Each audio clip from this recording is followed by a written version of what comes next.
Martes na tayo ngayon, 29. Hindi, 28 pa lang. 28 pa lang, partner. 28 ng Abril 2026. Sa ulo ng ating mga balita. Saldico wala na sa Czech Republic ayon mismo sa Department of Justice. At least, partner, nalaman nilang wala doon. Oo. At least alam nila kung nasaan pa, partner. Nasa Schengen area. Oo. 25 countries lang naman pala yun. Kahit na may Schengen visa ka, hindi mo maikot lahat yun, partner. Matagal na natin sinasabi, partner. Wala sa Czech Republic. Wala sa Prague. Diba, bago pa umalis sila Secretary Bida, di ba? Sinasabi na natin. Wala siya sa Prague. Eh bakit may anunsyo, partner, na sinabing nahuli na ang mga Pilipino tuloy? Walang sinabing nahuli, ha? Ano? Under detention. O kahit na in Tagalog, Ibig mo sabihin, pag under detention, nahuli na kaagad? under detention by ibang tao? Ay, Di ba? Kaya custody nagagalit, ng- ano yun? nagagalit ang Malacanang eh. Ah? You're putting words into their mouth. Daw? Wala naman pala sinabi ang presidenteng na-aresto eh. Huwag kayong ganyan. Ano sinabi ng presidente, Fake news partner? daw yun. Ha? Anong sinabi ulit ng presidente? Custody. In custody? Oo. Ano ba yun in Filipino? Kustudiya. Di ba parang nasa poder na parang ganun yung partner eh. Di ba? Pag ikaw nakatira sa bahay ng nanay mo, Oo. nasa poder ka ng nanay mo. Nasa custody ka Were ng- you arrested? Ganon? Di ba? Oo. Ewan ko. Mag-iingat daw tayo sa mga lingwaheng ating sinasabi. But at least ngayon, nakumpirma nila, wala na siya sa Prague.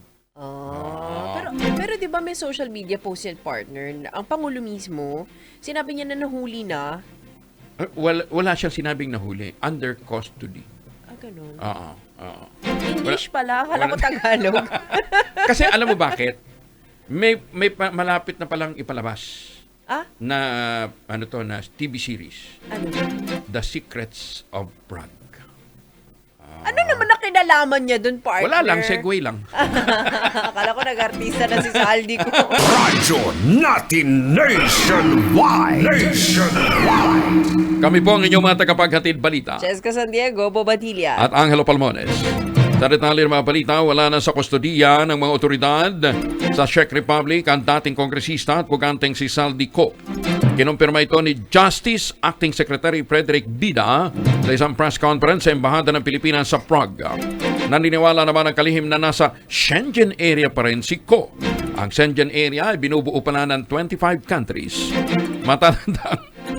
Matatandang April 16, 2026 nang mismong i-anunsyo ng Pangulong Bongbong Marcos sa kanyang Facebook page na nasa nilalagay yung script nasa nahuli. Wala daw sinabi nga ang presidenteng nahuli. Wala. In custody. Si Ko sa Czech Republic matapos magtangkang pumasok sa naturang bansa ng walang kaukulang dokumento at ipinaliwanag nga ho natin na kung immigration issue, partner, pagka may Schengen visa ka, pwede kang maglabas-masok sa mga Schengen area dahil wala namang border na dadaanan. Pero ibig sabihin, walang immigration. Outside the Schengen areas, yung 25 na yun, hindi ka makakalabas, partner, kasi nga nasa custody na siya. Yun ba ang ibig sabihin ng partner? Hindi ko maintindihan talaga, partner, pero nakausap ng ilang mga taga-media si Congressman Saldico. Mismo? Siya naman, mismo? kaya nga tanong sa kanya, kaya tayo. Sabi niya, maloko-loko kayo. AI ba naman ako? Ako kaya tumawag. Ngayon, sabi niya, nung tumawag nga sila, nung malaman ko nga na, ang tawag dito na nahuli ako, natutulog ako nun eh. Ganun. Pagising niya. Kaya ang mga memes ngayon, habang hinuhuli siya, natutulog siya. Ganun. Naghihilik siya. Sabi niya, bakit naman hindi ka magsalita para matapos na itong sarswelan to? Ang sabi niya, let them prolong their stupidity. Ay, naku naman. Tapos sabi niya rin, siya din na nag-disclose na immediately after na pumutok yung storya, ang una niyang nakausap, tumawag sa kanya, ay si Harry Roque. Okay. Si Attorney Harry Roque. Okay. O kaya kanina, in-interview natin si Attorney Harry Roque kung totoo nga Oo. na nagkausap niya. sila Okay. immediately at nagkaalaman. At ang sabi nga daw ni Harry Roque sa kanya, magsika na kasi ng asylum. That's the only way para hindi ka mapauwi. Okay. Ba't naman sa Schengen area sa Europa? Sabi niya, sa Europa nag-originate ang ang pagsisik ng asylum. Kasi nga nung World War II, may history pang binanggit But ni-research talaga niya yung partner, ha? Sabi niya, hindi, si Attorney Harry Roque nagkwento. Okay. Sabi niya, it's only through asylum para makaiwas ka sa political vendetta. Ayun, oo. Sabi niya, kailangan kasi protection ang si Saldico dahil importante yung kanya nalalaman kung gusto nating tuldukan ang corruption sa Pilipinas. Kung niyo pong matatandaan, tinukoy nga po ni Saldico na bahagi ho ng pondong nakukuha mula sa nakulimbat na flood control funds ay napunta kay Martin Romualdez at may idinideliver sa Presidential Palace. Ayun. Nakinatigan naman ng 18 Marines. Ayun. Pero dahil ho yung mga testimonyang niya ni Saldico hindi naman under oath, hindi pwedeng gamitin sa pagsasampa ng reklamo. Yun namang testimonya ng 18 Marines partner, ayaw nilang paniwalaan. Kaya ngayon, may whole departure order si Martin Romualdez. Ang gulo-gulo na partner. Hindi ko... Ano ba? Ang tanong, nasa Pilipinas pa ba yan, partner? Nandito pa. Sure? In fairness, yes. Baka nasa 25 countries na rin ang Schengen yan, ha? Nandito siya. Kung saan... At pa. nandito lang partner. Nandito lang. Ewan ko, baka mamaya sasabihin na naman, iba ang pagkakaintindi ninyo. Hindi iba joke. ang pagkakabasa Hindi to joke, ninyo. partner. Nandito talaga. Nandito. Nandito. Inaantay ko yung clincher mo, partner. Hindi, seryoso yun. Nandito. Okay. Kaso, Hindi ba? Wala naman siyang warrant. yun na nga. Wala naman siyang warrant. Andito naman pala. Andito naman, oo. Tsaka may naka-freeze na yung kanyang mga account. Ang tanong, may laman ba? Nawala na yata. Nailipat na ata, partner. Yun lang. At tabayan na po yung mga development.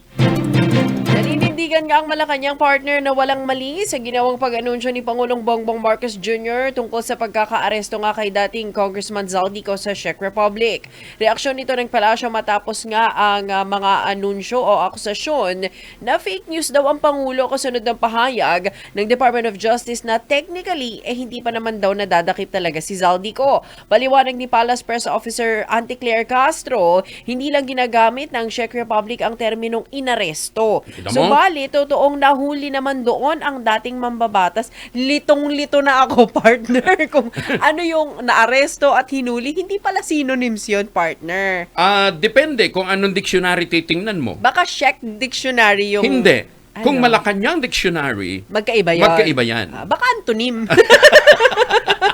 Gate ni Castro, hindi daw premature at lalong hindi daw fake news ang naging anunsyo ng Pangulo kaugnay ng estado ni Zaldico na sabit sa maanomalyang flood control projects. Ano ba ang inanunsyo ni Pangulo? Hindi po ba ang inanunsyo ng Pangulo unang-una ay nahuli si Zaldico? Totoo naman. Di po ba?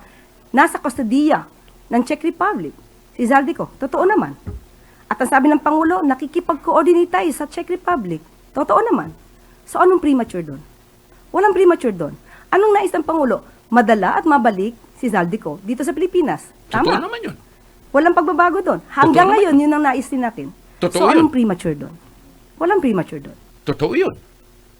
Walang premature dun, partner. Totoo yun. Pero, wala naman daw sa Czech Republic si Zaldico na nagsabi mismo. Totoo yun. Alam mo, awa na talaga ko yung Auntie Claire. Ang hirap naman depensahan kasi Oo. ng ganyan, partner. Kaya sabi nga ni alam mo, friends kami niyan ni Auntie Claire. Auntie Claire. Oo. Ah. Kasi doon sa kabilang network, ako nagbigay ng break sa kanya. Para yan. makapagsalita siya. Oo. Hindi. Pero ano ba Para siya doon? makapagprograma siya. nagprograma May programa pa siya oo dati. naman, usapang di Campanilla. really? Kasama niya kasama niya si Attorney Danny Con. Hindi, originally Highball Pinoy. Okay. Kaso hindi nagtagal yung programang Highball Pinoy na tsugi kasi walang rating. Ganun ba? Oo. So, nung matsugi, sabi niya, baka naman pwedeng Mapagprograma siya. samahan ko si Attorney Danny Con Okay. sa usapan ni Campanilla. Pero hindi naman sila masyado nagkasundo. Kaya sabi ko, sige, ganito na lang. TTH ka, Tuesday, Thursday. Paghatian nyo. Paghatian. Tapos MWF na lang si Attorney Danny Con. Okay. Ayan, happy siya. Ayun, nagprograma siya, partner. Yun. Kaya friends kami. Kaya sabi niya sa akin, tumawag siya, sabi niya, ikaw bira ka ha. Ni-interview na ako ni Jerry, ni Anthony, ni Ted, ni Deo. Lahat sila, ni-interview ko. Ikaw, hindi mo ako ini-interview. Sabi ko sa kanya, boss, pasensya ka na. Kung konti listeners ko, baka mabawasan pa. 99% na kumpiyansa ang Department of Justice mapapauwi ng Pilipinas ang puganteng dating kongresistang si Saldico. Ito naman ang sinabi ni Justice Secretary Frederick Bida sa isang press conference sa Embahada ng Pilipinas sa Prague, kasabay ng pagkumpirmang wala na si Ko sa kustodiya ng Czech Republic, pero nasa Schengen area, which is 25 countries, kaya pwede daw nilang mapauwi. Gayunman, hindi tiyak ng kalihim kung kailan mapapabalik ng bansa ang dating kongresista, kung ngayong taon ba, o kung kailan ba. Wala naman forever. Talaga ba? Ngayong taon, dahil maraming factor na dapat ikonsidera. Si Ko, na naharap sa kasong graft at malversation kaugnay ng multi-billion peso flood control scandal, ay umalis bago pa man siya nagpa-medical check-up ito, partner. Ganun. Oo, bago pa magpasko. At siguro, sinabi nga sa kanya, lahis ka muna, sasabit ka. Ang aga-aga tuloy na sumasakit ang mga brain cells natin, partner, kakaisip. Ano bang synonym ng naaresto? Para sa akin, Mm-mm. para sa taong bayan, partner, Oo. nahuli. Nahuli. Oo. Yun ang synonym mo. Mali na yan.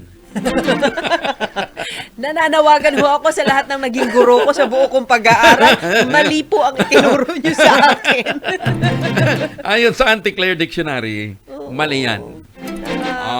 Ang aresto ay huwag kinalaman sa nahuli. Ang Bakit? pagkaka-aresto. Nahuli, di ba?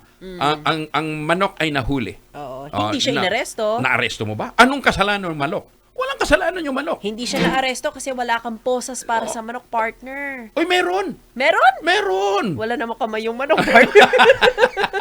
Bakit? Saka may lambay nilalagay ang posas?